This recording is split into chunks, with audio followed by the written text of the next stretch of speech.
Buenas, hoy teníamos el reto de hacer un desfragmentado de un disco o hacer un linked list, o sea, tener una estructura que ya estuve hablando en la newsletter, cómo funcionaba. Antes de nada os quiero pedir perdón porque hay una errata. En el prototipo de cómo podía ser en Python esta función puse que debería haber un int, pero en el fondo en realidad era una tupla. Entonces aquí iría tupla y aquí también, o en todo caso una list.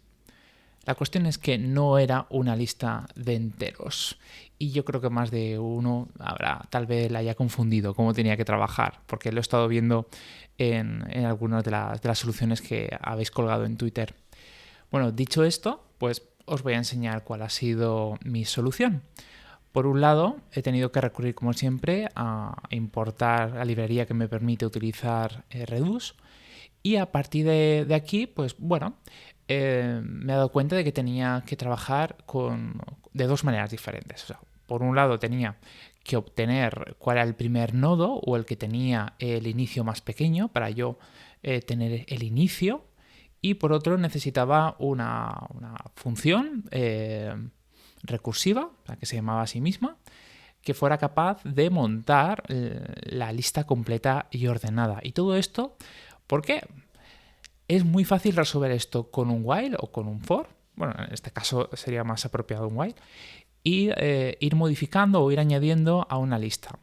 Pero como una de las reglas no nos permite hacer eso, pues he tenido que recurrir pues, a esta solución. Entonces, ¿cómo obtengo el primer nodo? Bueno, pues necesito hacer un reduce que yo lo que voy haciendo es voy recorriendo cada uno de los elementos y si veo que el elemento está vacío, bueno, pues le doy ese nodo que estoy en ese momento iterando, y en el caso de que ese elemento que yo tengo almacenado, su posición 0, que es el inicio, ¿no?, el que yo en realidad estoy buscando, sea mayor al nodo que también que estoy recorriendo en ese momento, bueno, pues en ese caso, pues a mí me interesa guardarlo, ¿no?, y modificar lo que al final va a devolver este reduce. En caso contrario, pues voy a seguir manteniendo el que ya estaba almacenado.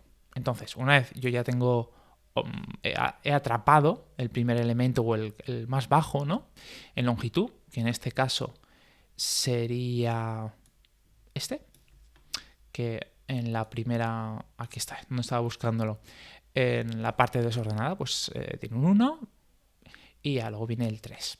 Vale, pues dicho esto, vamos a la función recursiva, que en este caso se llama kim, y esta función pues yo ya la tengo declarada, donde yo por un lado voy a tener una tupla, que será la que yo le tengo que pasar.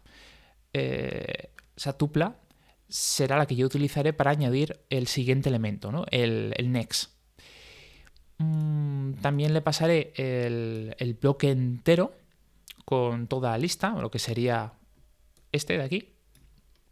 Y la función es muy sencilla, porque lo único que tengo que hacer es, si la longitud que yo estoy constantemente ampliando, ¿no?, en cada recursión, llega a un momento en que tiene la misma longitud, sí, soy consciente que aquí pone menor que, pero quiero haceros entender.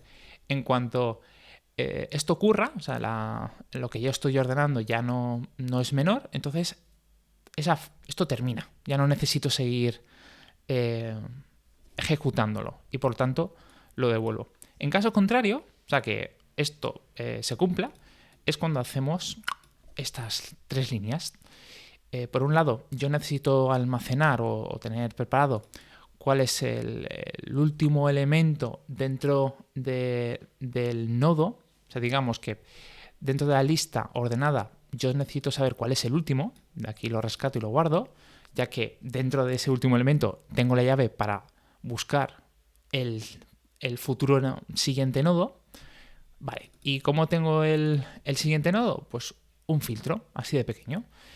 Yo, teniendo ya esta variable, yo ya puedo coger de ese bloque de 3, ¿no?, que sería, vamos a imaginar que es este, pues de este bloque, pues yo ya puedo coger o este elemento o este elemento. En este caso estoy cogiendo el último, o sea, estaría cogiendo el 5. Vale, pues una vez el 5 sea igual al nodo que yo en ese momento estoy iterando en este filter, el primer elemento, ¿no? Sería este. Si estuviéramos trabajando con este, por supuesto. Entonces, en cuanto eso coincide, pues a mí me interesa. Ese es justo el que yo estoy buscando. Y así lo tendría.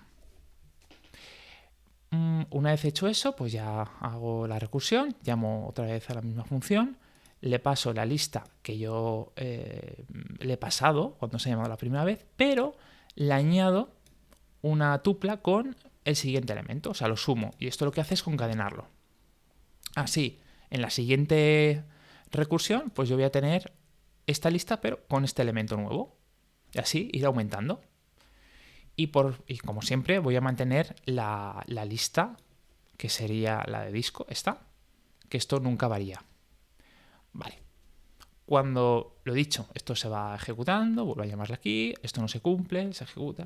Cuando llega un momento en que esto ya no se cumple, o sea, la lista que se recibe, que se ha ido concadenando en cada una, ya no es menor a la lista de disco, pues en el caso ya lo devolvemos. Y se acabó. He hecho el mismo test que habéis hecho todos. Simplemente comparo que esto es igual a esto.